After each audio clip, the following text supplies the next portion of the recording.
मौजूदा सरकार कड़े फैसले लेने से डरती है। इनका राष्ट्रवाद खोखला राष्ट्रवाद है। जब मनमोहन सिंह की सरकार थी तब 88,792 घुसपैठियों को देश से बाहर भेजा गया कि नरेंद्र मोदी की सरकार में सिर्फ 3,518 घुसपैठिए बाहर भेजे गए। कि आपके लिए घुसपैठियों का मुद्दा एक चुनावी मुद्दा है, हिंदू मुसलमान के बीच में नफरत फैलाने का एक मुद्दा है, इसलिए धीरे धीरे अब लोगों का विश्वास इनके ऊपर से हटता जा रहा है। तो आप तो पहलगाम तो रोक नहीं पाए। पहलगाम जिन लोगों ने आज तक उनको आप पकड़ नहीं पाए, या पुलवामा किसने क्या आप आज तक आप बता नहीं। ये सारे के सारे पत्रकार एंकर जो सुबह से शाम तक सरकार का गुणगान करते हैं, इनको मैं सामाजिक अपराधी मानता हूं, सोशल क्रिमिनल्स। मतलब वो जिस तरीके की पत्रकारिता लोग कर रहे हैं वो पत्रकारिता है या दलाली है या क्या है मुझे नहीं मालूम। जो पत्रकारिता के नाम पे दरअसल दलाली कर रहे हैं उनके बारे में क्या टिप्पणी की जाए। मतलब उसको देख के दुख होता, तकलीफ होती। और अब पत्रकार बचे भी नहीं, बहुत कम लोग हैं जो वाकई में पत्रकारिता कर रहे हैं। भारतीय जनता पार्टी खुद हर उस व्यक्ति को जो पाकिस्तान से बातचीत की बात करता है या पाकिस्तान के साथ क्रिकेट खेलने की बात करता है, उसको वो पाकिस्तान परस्त, देशद्रोही, गद्दार, न जाने किन किन शब्दों से विभूषित करते रहते हैं। कि आपने खुद ही कहा टॉक और टेरर एक साथ नहीं चल सकता। आपने खुद ही कहा कि खून और पानी एक साथ नहीं बह सकता। तो जब खून और पानी साथ नहीं बह सकता, जब बातचीत और आतंकवाद साथ नहीं चल सकता है, तो क्रिकेट कैसे हो सकती है। भारतीय जनता पार्टी के एक सांसद ने कहा कि हमने तो कभी नहीं कहा हम क्रिकेट नहीं खेलेंगे। तो भारतीय जनता पार्टी अपने ही बनाए हुए जाल में फंस गई है। मोदी सरकार अपने ही बनाए हुए जाल में फंस गई है और उसके पास कोई तर्क नहीं, वो सिर्फ कुतर्क कर रही है। महत्वपूर्ण सवाल है कि एशिया कप ज्यादा महत्वपूर्ण है या भारतीय जनता पार्टी का राष्ट्रवाद ज्यादा महत्वपूर्ण है। तो जब इतनी बड़ी बड़ी बातें कर रहे थे तो आप डंके की चोट पर कहते हैं कि हम एशिया कप में नहीं हिस्सा लेंगे और हम ऐसे किसी भी टूर्नामेंट में हिस्सा नहीं लेंगे जहां पाकिस्तान हिस्सा लेगा। कि अमित शाह जी देश के अंदर तमाम तरीके की बातें करते हैं, लेकिन उन्हीं के बेटे के नेतृत्व में जो आईसीसी है उसके अंतर्गत जो एशिया कप हो रहा है उसमें भारत क्यों खेल रहा है। फिर सबसे बड़ी बात यह है कि 140 करोड़ लोगों की मन की पीड़ा बड़ी है, भारत का स्वाभिमान बड़ा है या एशिया कप का मैच बड़ा है, ये तो मोदी सरकार को तय करना चाहिए। आज की तारीख में हकीकत यह है कि वर्ल्ड क्रिकेट सरवाइव नहीं कर सकता अगर भारत खेलना बंद कर दे। वो सूर्य कुमार यादव का दिल कितना रो रहा होगा, भारत के उन खिलाड़ियों का दिल कितना रो रहा होगा जिनको आपने पाकिस्तान से मैच खेलने के लिए बाध्य कर दिया। एशिया कप में भारत और पाकिस्तान का मैच हो गया है। सरकार को इस मामले में इस बार अपने ही समर्थकों से काफी कुछ सुनने को भी पड़ा, लेकिन उसके बावजूद अभी तक सरकार की कोई आधिकारिक प्रतिक्रिया सामने नहीं आई है। बात करते हैं वरिष्ठ पत्रकार आशुतोष जी से। आशुतोष जी सत्या हिंदी चलाते हैं, वरिष्ठ पत्रकार रहे हैं, संपादक रहे हैं। आशुतोष जी, किस तरह से इस पूरे क्रिकेट को देखा जाए, क्योंकि क्रिकेट के भी आप दीवाने हैं और पॉलिटिक्स के तो हैं ही। मतलब मुझे इस पे आपत्ति कि हम पत्रकार रहे हैं नहीं, संपादक रहे। ये तो मैं सबसे पहले माफी मांगना चाहूंगा। आशुतोष जी वरिष्ठ पत्रकार हैं और संपादक बड़े रहे हैं। हमारे तो खुद संपादक थे, तो इस तरह की जो गलती हुई है उसके लिए मैं आशुतोष जी से और अपने दर्शकों से भी क्षमा मांगता हूँ। नहीं, मैं तो मजाक कर रहा था सर। विक्रांत हमारे दोस्त है। आज के लोग राजनीतिक विश्लेषक कहते हैं और उसका क्या मतलब मुझे समझ में नहीं आता। कोई मतलब नहीं उसका। देखिए, ये जो पूरा मामला है, ये पूरा मामला इतना बड़ा नहीं होता। इतना बड़ा इसलिए हो गया क्योंकि भारतीय जनता पार्टी खुद हर उस व्यक्ति को जो पाकिस्तान से बातचीत की बात करता है या पाकिस्तान के साथ क्रिकेट खेलने की बात करता है, उसको वो पाकिस्तान परस्त, देशद्रोही, गद्दार, न जाने किन किन शब्दों से विभूषित करते रहते हैं। तो अब लोगों ने पलट के उनको दे दिया कि भाई आप खुद ही कहते थे पाकिस्तान से बातचीत नहीं होनी चाहिए। आपने खुद ही कहा कि जो है वो टॉक और टेरर एक साथ नहीं चल सकता, यानी बातचीत और आतंकवाद साथ नहीं चल सकता। आपने खुद ही कहा कि खून और पानी एक साथ नहीं बह सकता। तो जब खून और पानी साथ नहीं बह सकता, जब बातचीत और आतंकवाद साथ नहीं चल सकता है, तो क्रिकेट कैसे हो सकती है। और क्रिकेट क्या भारत सरकार की मर्जी के बगैर हो रहा है। तो इसलिए लोगों ने पलटकर उनसे सवाल पूछा है और ये इसका जवाब उनके पास है नहीं, वो सिर्फ बहानेबाजी कर रहे हैं। भारतीय जनता पार्टी के एक सांसद ने कहा कि हमने तो कभी नहीं कहा हम क्रिकेट नहीं खेलेंगे। इतना इस तरीके की बातें कर रहे हैं। दूसरे कह रहे हैं भाई हमने तो मल्टीलैटरल टूर्नामेंट से उसमें हिस्सा लेते हैं, लेकिन बायलैटरल तो नहीं करते हैं हम। तो पलट के उनको ही अब लोगों ने आईना दिखाना शुरू कर दिया कि आप ये कहते थे और अब आप खुद इसमें फंस गए, इसका जवाब दीजिए। तो भारतीय जनता पार्टी अपने ही बनाए हुए जाल में फंस गई है। मोदी सरकार अपने ही बनाए हुए जाल में फंस गई है और उसके पास कोई तर्क नहीं, वो सिर्फ कुतर्क कर रही है। लेकिन सर, जो आपने जिनकी नेता की बात की, राकेश सिन्हा जी ने खुलकर कहा कि क्रिकेट और खून की तो बात हमने नहीं की थी। तो इतना सब बोलने का साहस, ये नैतिक साहस कहां से आ जाता, कैसे लगता है कि इतना बोल पाते हैं। देखिए, जब आपके पास कोई तर्क नहीं होता तो आप सिर्फ कुतर्क करते हैं। और अगर क्रिकेट खेलना होता तो क्रिकेट शुरू कर दीजिए। भारत पाकिस्तान के बीच में किसने मना किया है। यहां तक कि जो पाकिस्तान के कलाकार आते हैं, जो फिल्मों में हिस्सा लेने की बात करते हैं, उनके प्रति भी लोगों को इस तरीके से भारतीय जनता पार्टी और उनके समर्थक जो दक्षिणपंथी हिंदुत्ववादी हैं वो उनके खिलाफ माहौल बनाते हैं, और यहाँ तक कि जो बॉलीवुड के फिल्म स्टार्स हैं, जो डायरेक्टर हैं, फिल्मकार हैं, उनके साथ फिल्म बनाने पर भी उनका विरोध किया जाता है। तो इसलिए ये साहस नहीं है, ये दरअसल किसी भी तरीके से कुतर्क करके अपने आप को डिफेंड करने की कोशिश है, क्योंकि वो अच्छी तरीके से जानते हैं कि वो जिस दिन इसको डिफेंड नहीं करेंगे उस दिन भारतीय जनता पार्टी उनकी कान कस देगी अच्छी तरीके से। इसलिए उनके पास दूसरा कोई रास्ता नहीं है। कल इस तरह का भी कुतर्क दिया गया कि भारत सरकार चाह करके भी इसे नहीं रोक सकती थी क्योंकि ये इंटरनेशनल टूर्नामेंट की बात है। क्या ये केवल अपनी अब बात छिपाने के लिए ये सब कहा जा रहा है, या सच में भारत सरकार के लिए सर इसे रोकना मुश्किल था, या अगर भारत सरकार चाहती तो क्या भारत और पाकिस्तान कोई मुश्किल नहीं था? मुश्किल कैसे था? भारत सरकार ये फैसला कर ले पॉलिसी के स्तर पर पाकिस्तान के साथ नहीं मैच खेलना, वो तय कर ले। तो क्या टूर्नामेंट महत्वपूर्ण सवाल है कि एशिया कप ज्यादा महत्वपूर्ण है या भारतीय जनता पार्टी का राष्ट्रवाद ज्यादा महत्वपूर्ण है, या भारत का सम्मान ज्यादा महत्वपूर्ण है? अभी जुम्मा कितने महीने हुए जब ऑपरेशन सिंदूर लॉन्च हुआ था? कितने दिन हुए जब पहलगाम में 26 निर्दोष लोगों की जानें ली गई थी? तब तो आप बार बार इस बात को कह रहे थे कि पाकिस्तान स्पॉन्सर टेररिज्म है, पाकिस्तान ने इस आतंकवाद को अंजाम दिया है और हम पाकिस्तान को हमने घुस के मारा है, पाकिस्तान को सबक सिखा दिया है। तो जब इतनी बड़ी बड़ी बातें कर रहे थे तो आप डंके की चोट पे कहते हैं कि एशिया कप भारत के स्वाभिमान की, भारत के आत्मा पर जो चोट पहुंची है उससे बड़ा नहीं, हम एशिया कप में नहीं हिस्सा लेंगे और हम ऐसे किसी भी टूर्नामेंट में हिस्सा नहीं लेंगे जहां पाकिस्तान हिस्सा लेगा। कह सकते हैं, क्या दिक्कत है इसमें? कल तो बीजेपी की दुनिया तय करती भाई, इंटरनेशनल क्रिकेट काउंसिल ये तय करती कि उसको भारत चाहिए या पाकिस्तान चाहिए, तय करती ना। लेकिन आप ऐसा नहीं कर सकते, तो इसलिए ऐसा नहीं कर सकते तो सवाल ये खड़ा होगा कि आप किसी के दबाव में ये काम कर रहे हैं, क्योंकि आईसीसी में अमित शाह के बेटे जय शाह हैं, तो लोग सवाल तो पूछेंगे कि अमित शाह जी देश के अंदर तमाम तरीके की बातें करते हैं, लेकिन उन्हीं के बेटे के नेतृत्व में जो आईसीसी है उसके अंतर्गत जो एशिया कप हो रहा है उसमें भारत क्यों खेल रहा है? तो इन सवालों के जवाब तो देने पड़ेंगे ना। अगर आप चुप रहते, अगर आप राष्ट्रवाद का सवाल नहीं खड़ा करते, अगर आप पाकिस्तान पर दूसरों को नहीं बता रहे होते तो ये सवाल उनसे नहीं पूछा जाता। लेकिन कल कुछ लोग, बड़ी संख्या में लोग ट्विटर पे और बाकी सोशल मीडिया साइट्स पर ये भी कह रहे थे कि इसके लिए जिम्मेदार बीसीसीआई है, इसके लिए जिम्मेदार राजीव शुक्ला है, सरकार को दोष देना गलत है, इस तरीके की बातें कही जा रही थी। जैसे बेवकूफी की बातें हैं विक्रांत, आप अच्छी तरीके से जानते हैं। मैंने तो अभी क्लिप देखे, 2-3 क्लिप देखे जहां हिंदुस्तान के तथाकथित पत्रकार एंकर वो कह रहे हैं सचिन तेंदुलकर क्यों नहीं बोलते, सौरभ गांगुली क्यों नहीं बोलते हैं, और वीरेंद्र सहवाग क्यों नहीं बोलते, राहुल द्रविड़ क्यों नहीं बोलते? क्योंकि वो डरते हैं, डरपोक लोग हैं, इनकी आंखों में शर्म नहीं है। वो नरेंद्र मोदी देश के प्रधानमंत्री से सवाल नहीं पूछ सकते। आप सचिन तेंदुलकर का क्या लेना है? क्या सचिन तेंदुलकर मैच ऑर्गेनाइज कर रहे हैं क्या?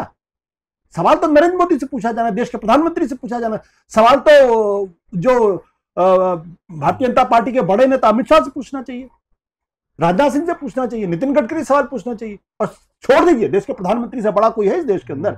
उनकी मर्जी के बगैर भारत क्रिकेट मैच खेल सकता है? नहीं खेल सकता। तो राजीव शुक्ला क्या है? राजीव शुक्ला को क्यों दोष दे रहे?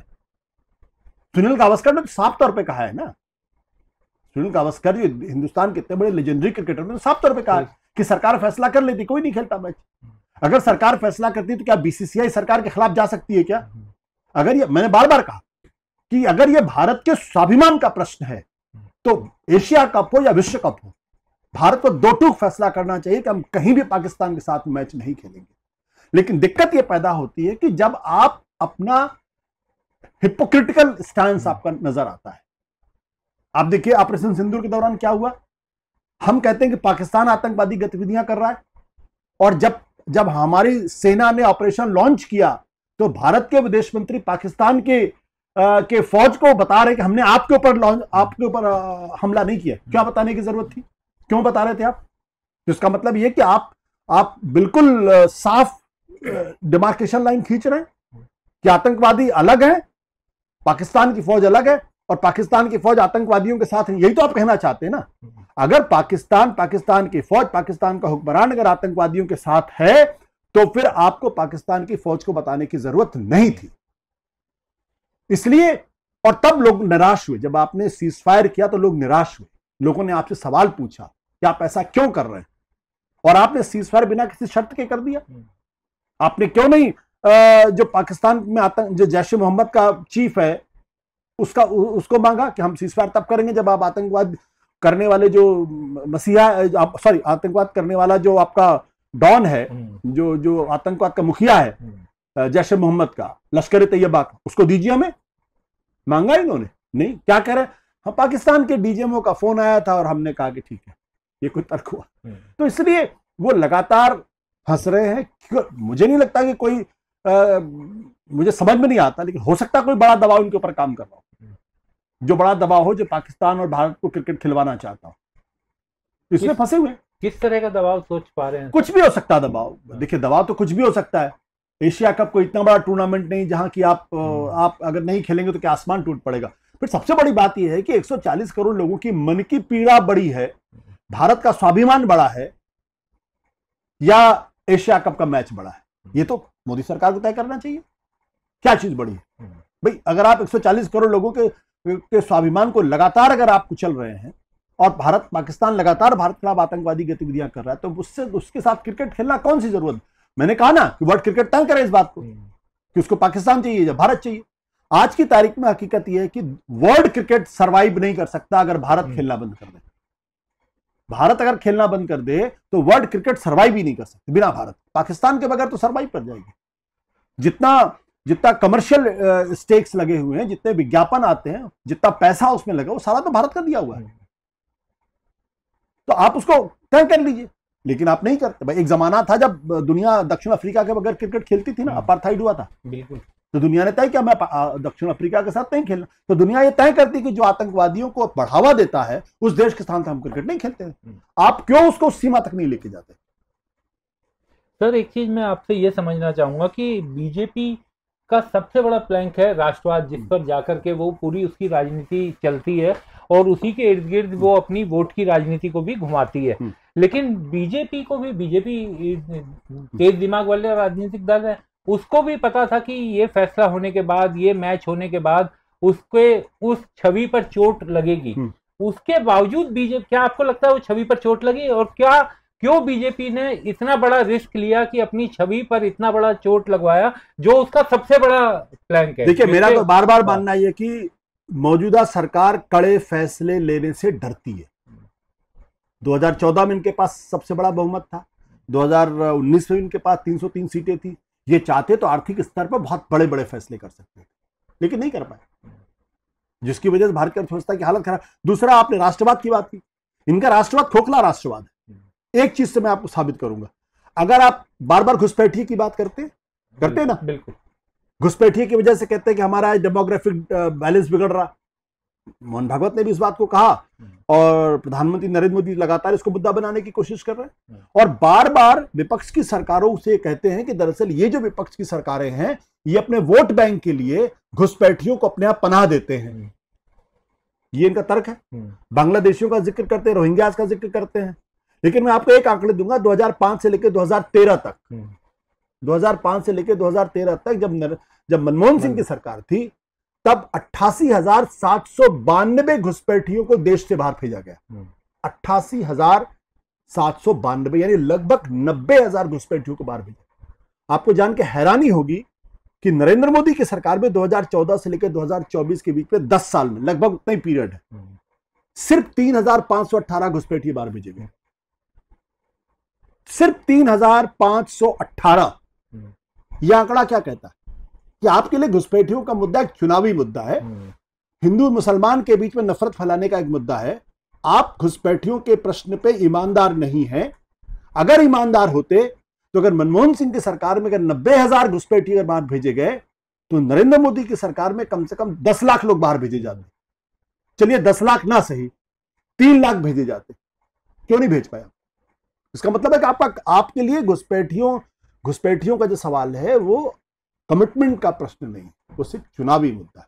इसलिए मैंने कहा, इसलिए इसी तरीके से जब कड़े फैसले लेने का वक्त था ऑपरेशन सिंदूर के बाद, तब सीजफायर आपने अचानक कर दिया। आप बोलते हैं पाकिस्तान को 2 टुकड़े करके छोड़ेंगे, हमारे 26 लोगों का गुनाह क्या बार बार करते हैं। अब ये आगे नहीं होगा। पाकिस्तान ये तय कर ले कि उसको लश्कर तैयबा के साथ रहना है, या उसको जैश ए मोहम्मद के साथ रहना है, या उसको दाऊद इब्राहिम के साथ रहना है। और हम पीओके लेके छोड़ेंगे। आप तो बार बार ये कि हम तो पीओके लेके, तो ना आपने पीओके की शर्त रखी, ना आपने लश्कर तैयबा के चीफ की शर्त रखी, ना आपने जैश मोहम्मद की रखी, और ना ही पाकिस्तान की जेल में बंद जो भारतीय हैं उनको वापस लाने की बात की। देखिए मैं नाम भूल रहा हूं लेकिन उसका याद आ जाएगा, उसको लेने की बात। आपने कुछ नहीं किया, आपने सिर्फ इतना किया कि वहां के डीजीएमओ का एक फोन आ गया जी, वो मेरे साथ गिड़गिड़ा रहा था और मैंने उसकी बात में यकीन कर लिया और मैंने सीज़फायर कर दिया। तो जब आप इतना बड़ा झूठ बोलेंगे तो आपके आतंक, आपके राष्ट्रवाद पे कौन यकीन करेगा? जनता तो करती है सर। जनता नहीं, अगर जनता करती होती तो 80% होती ना, अभी भी 36% वोट ही मिल रहा। जब कांग्रेस अपने बल पे बहुमत लाती थी तो कांग्रेस के पास कभी भी 40% से कम वोट नहीं था। नेहरू जी 1952, 1957, 1962 में लगातार 43%, 45%, 46% वोट लेके आए। कभी बीजेपी लेके आई? 1984 में इंदिरा गांधी की मौत के बाद कांग्रेस पार्टी को 49% वोट मिला था। बीजेपी को 2014 में कितने परसेंट वोट मिला? 31%। 2019 में कितना मिला? 37%। 2024 में कितने परसेंट मिला? 36%। तो बहुमत इनके खिलाफ है। और इनके लोग, गिरिराज सिंह जैसे लोग कहते हैं कि जो हमको वोट नहीं देते नमक हराम है। तो इसका मतलब क्या हुआ? 36% में 64% लोग इनको वोट नहीं देते। 64% में मान लीजिए 14% को निकाल दीजिए जो मुसलमान है, 2-3% अल्पसंख्यकों को निकाल दीजिए, तो तकरीबन 40 से 42% हिंदू है जिनको वोट नहीं देते। क्या वो हिंदू भी नमक हराम है क्या? तो इनको सिर्फ उठ पटांग बोलना है बस। इसलिए धीरे धीरे अब लोगों का विश्वास इनके ऊपर से हटता जा रहा है। सर कल के मैच के बाद जो भारत के कप्तान सूर्य कुमार ने हाथ नहीं मिलाया पाकिस्तान के खिलाड़ियों से, बाद में ड्रेसिंग रूम से खिलाड़ी नहीं आए हाथ मिलाने को, इसको भी जीत बताया जा रहा है। और बीजेपी के कुछ बड़े नेता भी ट्वीट कर रहे हैं कि भारत ने पाकिस्तान को उनकी औकात दिखा दी। एक तो मैं ये जानना चाह रहा हूँ कि एक तो मैच हुआ, वो मैच आपने करने दिया, उसके बाद केवल इस बात पर खुश होना कि हमारे कप्तान ने हाथ नहीं मिलाया। हालांकि कुछ अंतर्राष्ट्रीय खिलाड़ी इस बात पर भी आपत्ति जता रहे हैं कि अगर आप खेले हैं तो फिर हाथ ना मिलाना, ये तो खेल भावना के खिलाफ है। देखिए जब आप राष्ट्रवाद की बात करते हैं और राष्ट्रवाद के आधार पर हर दूसरे आदमी को सर्टिफिकेट बांटते हैं देशभक्ति का, तो लोग सवाल पूछेंगे, लोग आपका जो कमिटमेंट है देश के प्रति, राष्ट्र के प्रति, उसको ढकोसला मानेंगे, उसको घड़ियाली आंसू ही मानेंगे। अब क्योंकि आप पाकिस्तान से मैच कैंसिल नहीं कर पाए तो आप दूसरे बहाने से, आप सूर्य कुमार यादव के बहाने से आप क्रेडिट लेने की कोशिश कर रहे हैं। दुनिया हंसती है इन सब चीजों। अब लोगों को इन सब बातों पर यकीन नहीं होता। अब प्रधानमंत्री जी की बातों पर भी लोगों को उतना यकीन। प्रधानमंत्री जी ने कहा कि मेरी मां को गाली दी। जब प्रेम शुक्ला ने लाइव टीवी में सुरेंद्र राजपूत को गाली दी तो क्या सुरेंद्र राजपूत की मां और प्रधानमंत्री जी की मां अलग अलग है? मां तो मां होती है।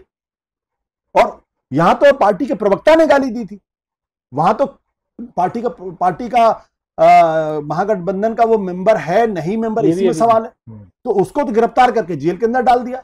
जिन लोगों ने प्रोग्राम ऑर्गेनाइज किया तो उन्होंने माफी मांग ली। क्या भारतीय जनता पार्टी ने एक बार भी माफी मांगी प्रेम शुक्ला के बयान पे? एक बार भी।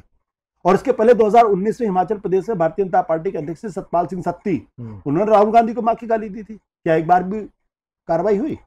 वो विधूड़ी ने तो सरेआम on the floor of the house अपने साथी मेंबर ऑफ पार्लियामेंट क्या बोला था।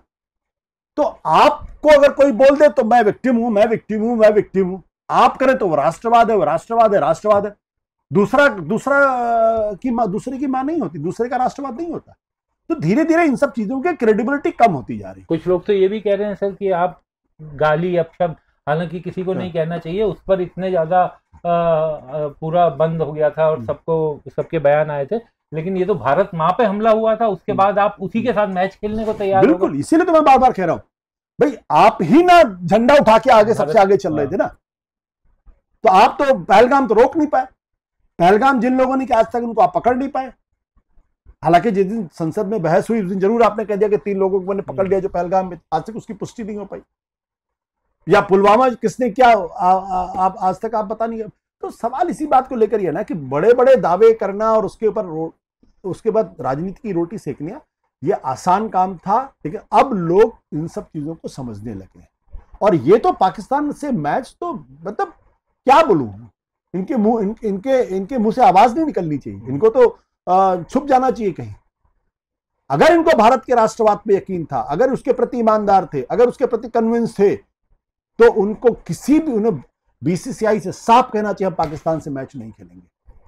और वो भी पहलगाम के कुछ घटना के कुछ महीनों बाद, जबकि हम ऑपरेशन सिंदूर जैसा वाकया हमारे सैनिकों ने अंजाम दिया था।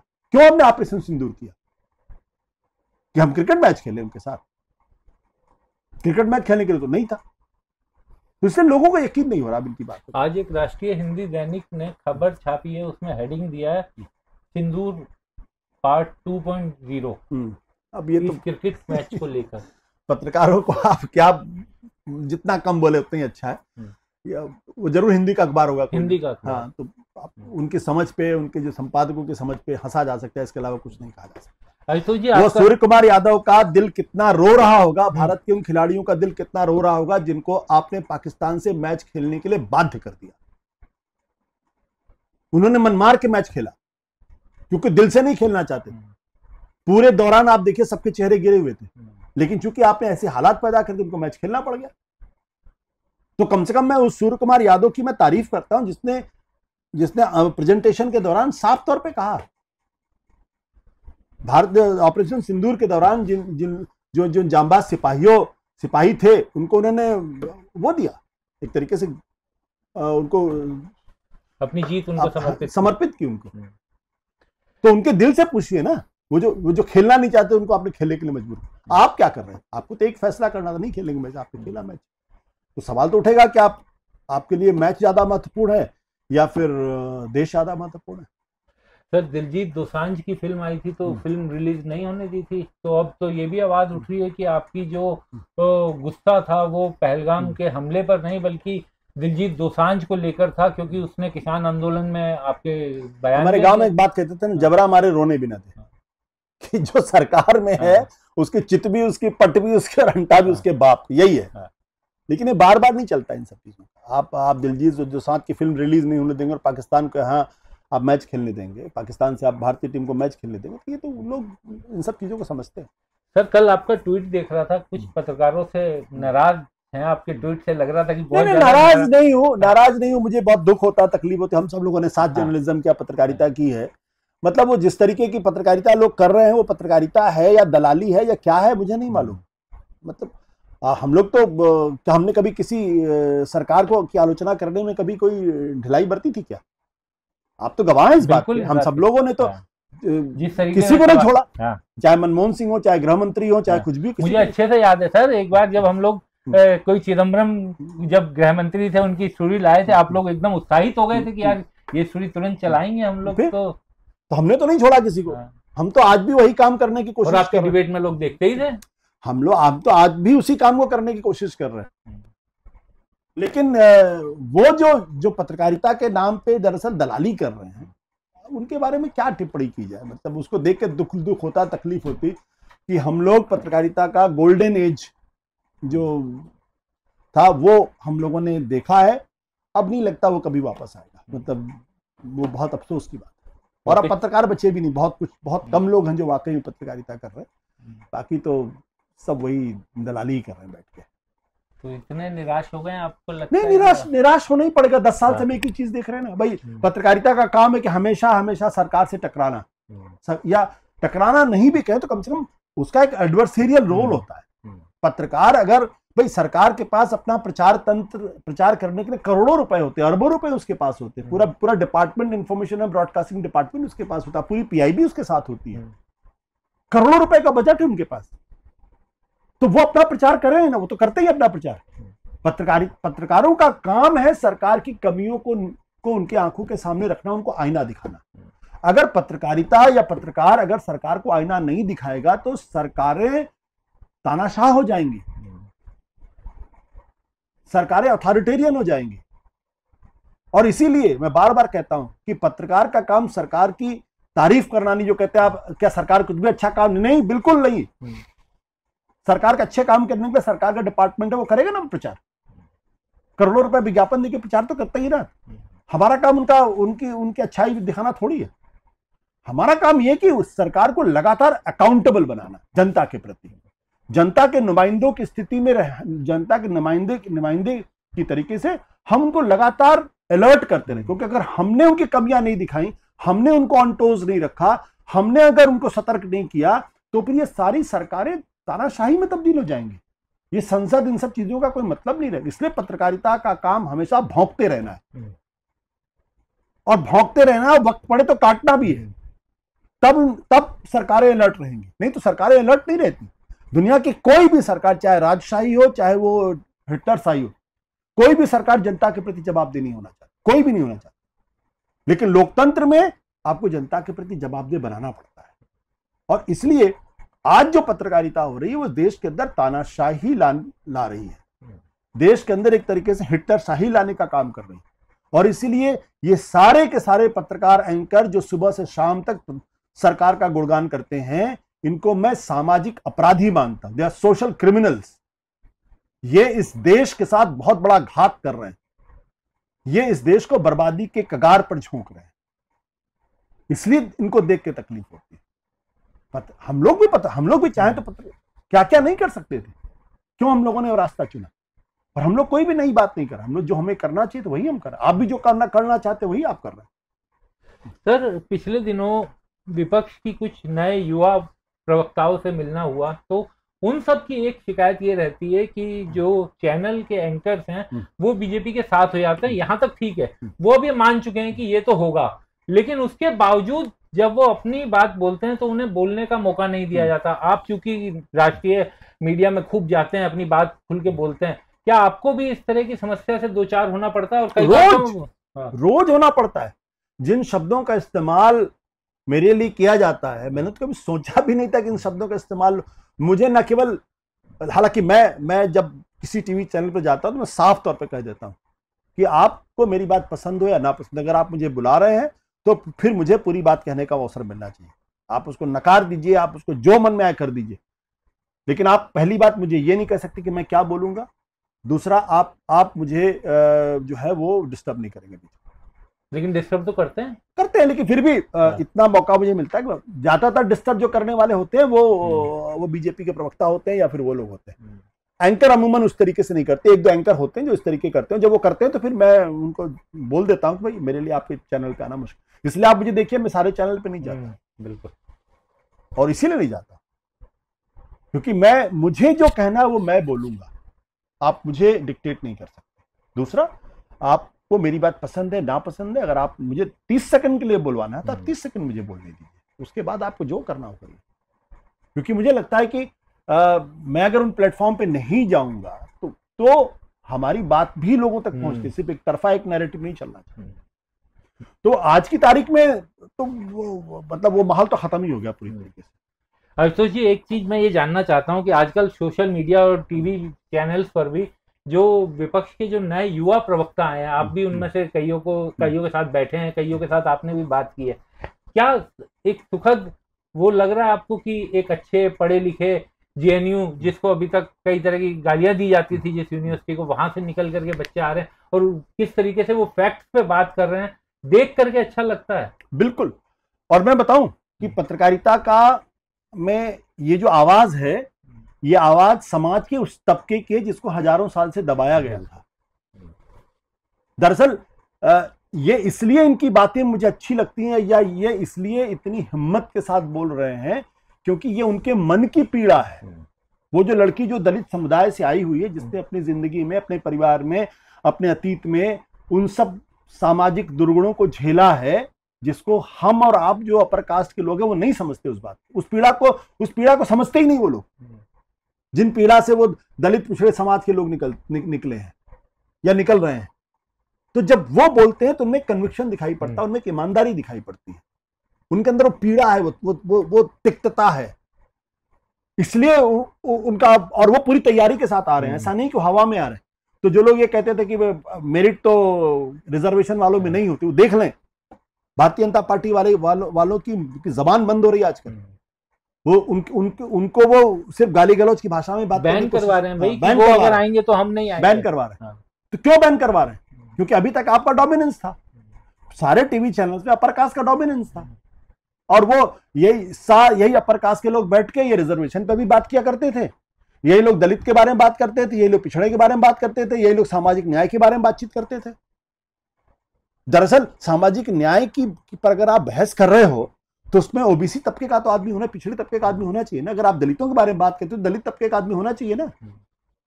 तो वो दलित पिछड़े वो पूरे विमर्श से गैप कर दिया गया था। अब वो आ रहे हैं। इसीलिए आप देखिए कि लालू प्रसाद यादव को लेकर किन किन शब्दों का इस्तेमाल किया जाता है। मतलब लालू यादव चारा चोर हैं, अखिलेश यादव टोटी चोर हैं, मायावती के बारे में आप पता नहीं क्या क्या कहते रहते हैं, मुलायम सिंह यादव, तो मुलायम सिंह यादव हो, लालू प्रसाद यादव हो, तेजस्वी हो, अखिलेश यादव हो, मायावती हो, कांशीराम हो, ये दलित पिछड़े समुदाय के लोग हैं। इन्होंने दलितों पिछड़ों को आवाज दी है। आप इनको एक खास चश्मे से पेंट करते हो। जिस चश्मे से आप पेंट करते हो वो आप अपर कास्ट के जो नेता उनके बारे में क्यों नहीं बोलते हो? क्या उनमें से कन्विक्ट नहीं हुए, जेल नहीं गए? क्या उन लोगों ने भ्रष्टाचार नहीं किया है? और अपराध के आंकड़े कई बार तो इन सरकारों में ज्यादा है, बावजूद इसके।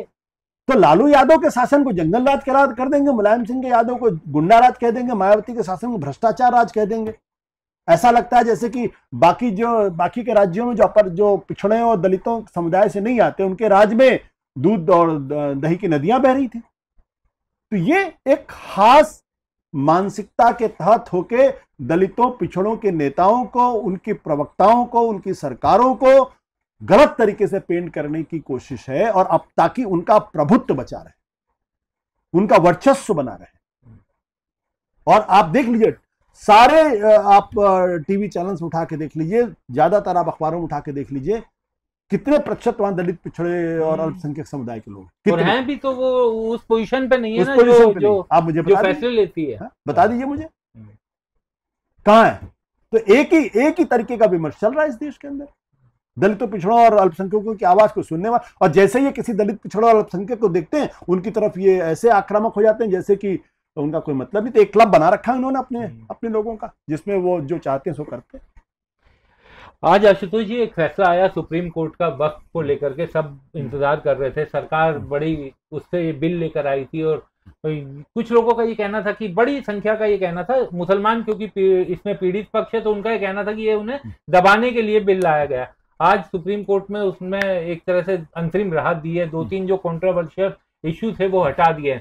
जो डीसी को पावर दी गई थी वो हटा दी गई है। जो वक्फ बोर्ड में चेयरमैन होगा वो मुस्लिम ही होगा, और 3 से ज्यादा मेंबर नहीं हो सकते। तो इन सब को किस तरीके से देखा जाए? क्या सरकार को, कुछ लोगों का कहना है कि सरकार की मंशा थी वक्फ पर कब्जा करने की, जो अब कम से कम सुप्रीम कोर्ट के इस आदेश के बाद थोड़ा कंट्रोल होगा। देखिए, ये जब हम कहते हैं वक्फ पे कब्जा करना था, दरअसल ये बहुत ही सुपरफिशियल, सतही विश्लेषण है।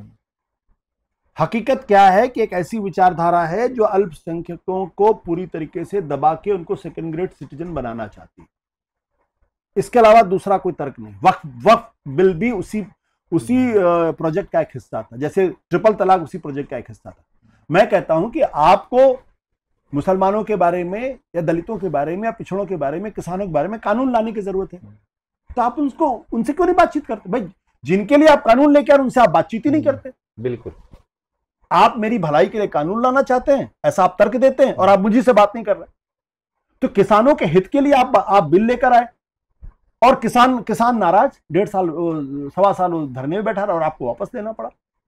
आप वक्फ बिल जो मुसलमानों से संबंधित है, आपने कितने मुसलमानों से कंसल्ट किया? 2-4 सरकारी मुसलमानों को छोड़ दीजिए, तो जो उनके असली नुमाइंदे उनसे आपने कंसल्ट नहीं किया। उनके जो असली इदारे हैं उनसे आपने कंसल्ट नहीं किया, और आप कहते हैं हम मुसलमानों के हक की बात करते हैं। ट्रिपल तलाक में आपने कितनी महिलाओं के बारे में बातचीत की?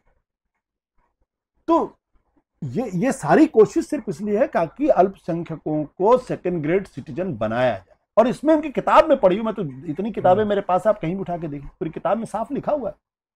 ये उस प्रोजेक्ट का हिस्सा है। तो उसमें वक्फ बिल कभी बहाना बन जाता है, कभी ट्रिपल तलाक बहाना बन जाता है, कभी पता चला कि वो हर मस्जिद में शिवलिंग खोजने की कोशिश करते हैं, कभी वो यूनिफॉर्म सिविल कोड का बहाना कर देते हैं, कभी वो एनआरसी का बहाना करते हैं, कभी ये सीए का बहाना करते हैं। ये सारी चीजें सिर्फ ये उसी दिशा में एक उठाए हुए कदम है कि इस देश के अंदर अल्पसंख्यक जो है वो हिंदुओं की रहनुमाई में रहे, अपनी आवाज बुलंद ना करें, बस। जबकि भारत का संविधान साफ तौर पे कहता है कि इस देश में रहने वाला हर नागरिक, चाहे किसी भी जाति का हो, चाहे किसी भी धर्म का हो, उसका बराबर का हक है, वो बराबर का नागरिक है, और कोई उसको दबाने की कोशिश नहीं कर सकता, न करना चाहिए। बराबर का नागरिक होगा तो सर 5 साल से उमर खालिद, शर्जील इमाम बिल्कुल बिना ट्रायल के जेल में रहेंगे। बिल्कुल, ये तो भारत की सुप्रीम कोर्ट में बहुत बड़ी टिप्पणी है कि हमारा भारत का सुप्रीम कोर्ट हमारे कॉन्स्टिट्यूशन का गार्डियन माना जाता है, अभिभावक माना जाता है। क्यों नहीं भारत लिबर्टी के साथ खड़ा होता भारत का संविधान? जब वो अर्नब गोस्वामी का मसला होता तो अगले दिन सुप्रीम कोर्ट बैठ जाती है, उसको बेल मिल जाती है, और सिद्दीक कप्पन 1.25 साल 1.5 साल जेल के अंदर रहता है। उमर खालिद 5 साल, हो सकता है उमर खालिद का गुनाह हो, लेकिन गुनाह भी तो ट्रायल के बाद, लेकिन ट्रायल के बाद साबित होगा ना। आपने तो 5 साल उसकी जिंदगी के तबाह कर दिए। बॉम्बे ब्लास्ट में 19 साल लोग जेल में रहे, उनकी जिंदगी कौन वापस लाके देगा? आप जिसको मन होता है उसको अर्बन नक्सल घोषित कर देते हैं। लेकिन ये भी सवाल उठता है कि मुंबई ब्लास्ट में आप तुरंत अपील करती है महाराष्ट्र सरकार, मालेगांव ब्लास्ट में तो आप अपील नहीं। बिल्कुल आपने सही कहा, बिल्कुल आपने सही कहा। ये क्यों है? क्योंकि इस देश के अंदर 2 तरीके के कानून हो गए हैं। एक कानून वो है जो अल्पसंख्यकों के लिए है या उनके लिए है जो उनके साथ नहीं है। अगर आप उनके विरोधी हैं, अगर आप उनके आलोचक हैं तो आपके लिए अलग कानून बनेगा। अगर आप उनके सहयोगी हैं, अगर आप उनके साथ खड़े तो आपके लिए अलग कानून होगा। चलते चलते अंतिम की, अब तो गिरिराज सिंह खुल के नमक हराम भी बोली दिए हैं, तो क्या करें मुसलमान और अल्पसंख्यक? गिरिराज सिंह जैसे लोगों के ऊपर दया करनी चाहिए, उनके साथ सहानुभूति होनी चाहिए। उनको नहीं मालूम वो क्या कर रहे हैं, और आने वाली पीढ़ियां उनको कैसे याद रखेंगी। अगर इसका उनको जरा सा भी इल्म होगा तो वो इस तरीके की बातें नहीं करते। बहुत बहुत बुरा आकलन इन लोगों का होगा। इतिहास में एक ऐसे चरित्र के तौर पर ये लोग पेश किए जाएंगे कि आने वाली पीढ़ियों को यकीन नहीं होगा कैसे लोग थे। आशुतोष जी बहुत बहुत शुक्रिया बात करने के लिए। तो स्वतंत्र पर आपको इसी तरीके से अलग अलग शख्सियतों से मिलवाते रहेंगे। देखते रहिए द स्वतंत्र। हमारे चैनल को कृपया लाइक करें, सब्सक्राइब करें और अपने साथियों से भी जरूर करवाएं। शुक्रिया।